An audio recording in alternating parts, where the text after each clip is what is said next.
కృష్ణా జల వివాదాలు, రెండు రాష్ట్రాల మధ్య నెలకొన్న వివాదాల గురించి ఎలాంటి రాజకీయాలు లేకుండా సాంకేతికమైన విషయాలు మాత్రమే చెప్పి మీకు కొంత స్పష్టత ఇవ్వాలని చెప్పేసి నేను అనుకుని ఈ మీట్ను ఏర్పాటు చేయడం జరిగింది. గత అనేక రోజులుగా వివిధ పత్రికల్లో, వివిధ మీడియాల్లో వస్తున్న అంశాలు చూసి కొన్నిసార్లు వక్రదారి బట్టి ప్రజలను ఆందోళనకు గురి చేస్తున్నాయేమో అన్న అభిప్రాయానికి వచ్చి ముఖ్యమంత్రి గారు చెప్పినప్పుడు వారు తప్పకుండా ఈ విషయాన్ని ఇరు రాష్ట్రాల ప్రజలకు కూడా స్పష్టం చేయవలసిన విధంగా ఉన్నది ఉన్నట్టుగా చెప్పండి అని నాకు చెప్పడం, దానికి వెంటనే మిమ్మల్ని అందరినీ ఇబ్బంది పెట్టి ఈ మీడియాకి ఇవ్వటం జరిగింది. మిత్రులారా, ఇప్పుడు రెండు రాష్ట్రాల మధ్య నెలకొన్న వివాదాలు ముఖ్యంగా 3 వివాదాస్పద అంశాలు ఉన్నాయి. అంతకుముందు కొంచెం మీకు ఈ వివాదానికి కేంద్ర బిందువైన బచావత్ అవార్డు, అది ఇచ్చినటువంటి నీటి కేటాయింపుల గురించి సూక్ష్మంగా చెప్పవలసిన అవసరం ఉన్నది.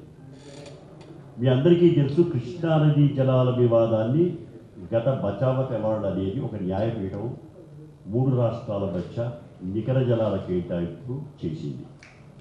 అందులో 2130 శతకోటి ఘనపు అడుగులు, ఇక ముందు వాటిని టీఎంసీ అని మాత్రమే చెప్తున్నారు, అందరికీ తెలిసిన మాట కాబట్టి, ఈ 2130 టీఎంసీల నీటిని 3 రాష్ట్రాలకు పంచడం, అందులో మహారాష్ట్రకు 525, కర్ణాటకకు 734, ఆంధ్రప్రదేశ్ రాష్ట్రం అంటే ఉమ్మడిగా ఉన్నప్పటి ఆంధ్రప్రదేశ్ రాష్ట్రానికి 811 టీఎంసీల నికర జలాలు కేటాయింపు జరిగింది. ఈ లెక్కలు తేల్చినప్పుడు ఆయా ప్రాజెక్టులకు వాళ్లకున్న ఆయకట్టు, వాళ్లకున్న అవసరాలు ట్రిబ్యునల్ ముందు పెట్టినప్పుడు ట్రిబ్యునల్ నీటి లభ్యతను బట్టి కొన్ని కోత విధించి కొన్ని అనవసరాలు తీసేసి ఏ ప్రాజెక్టులకైతే నిర్ధారించిందో వాటి లెక్కన కట్టి మొత్తానికి గుండు గుత్తగా ఎన్ బ్లాక్గా ఆ రాష్ట్రానికి ఆ నీటిని కేటాయించడం జరిగింది. అంటే ఇక్కడ మనం అర్థం చేసుకోవాల్సింది ఏమిటంటే, ట్రిబ్యునల్ అనేది ఫలానా ప్రాజెక్టుకు ఫలానా ఇంత అని కేటాయింపు జరపలేదు. Specific allocation has not been made by the tribunal. చాలా ముఖ్యమైన అంశం. చాలామంది దురభిప్రాయంలో ఉంటారు, ఏంటంటే నా కృష్ణా డెల్టాకు 181.2 టీఎంసీలు బచావత్ ఏర్పాటు చేసిందండి, బచావత్ కేటాయింపులు చేయలేదు. బచావత్ ఆ ప్రాజెక్టు అవసరాలను గుర్తించి వాటికి కొన్ని అనుమతులు ఇచ్చింది, ఇది ఉపయోగించుకోవచ్చు అని ఆ లెక్కన మొత్తం రాష్ట్రానికి కేటాయింపులు చేసి చివరికి ఏం చేసిందంటే ఒక వెసులుబాటు కల్పించింది. అది క్లాస్ 15. క్లాస్ 15లో ఏ వెసులుబాటు కల్పించిందంటే, ఎక్కడైనా ఏదైనా రాష్ట్రానికి మేము స్పెసిఫిక్ అలాకేషన్ చేయకుండా ఉంటే, అంటే వాళ్ళు దాదాపు ఏ ప్రాజెక్టుకు స్పెసిఫిక్ అలాకేషన్ చేయలేదు, కొన్నింటిలో చేసి ఉంటారు, 1-2 ప్రాజెక్టులు మనకు సంబంధించిన ఎట్లాంటివి లేదు.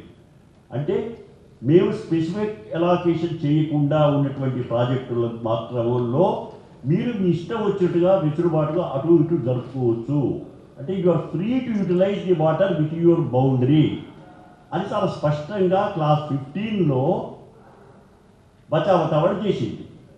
అంటే ఈవేళ వరకు ఏదైనా ఒక ట్రిబ్యునల్ ఒక ప్రాజెక్టు మనం అనుకుంటున్నట్టు కేటాయింపు చేసి నీటిలో కూడా మార్పులు చేయడానికి సాధ్యమే.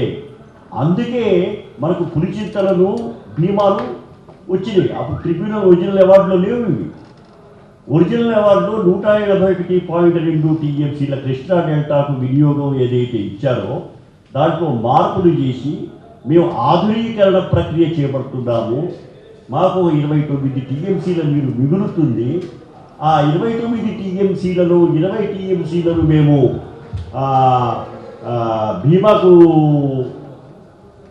డైవర్ట్ ఇస్తాము, 9 టీఎంసీలు పులిచింతలకు ఇస్తాము అని చెప్పేసి కేంద్ర ప్రభుత్వం అనుమతితోని ఆ 29 టీఎంసీల నీటికి 2 ప్రాజెక్టులను కొత్తగా చేర్చడం.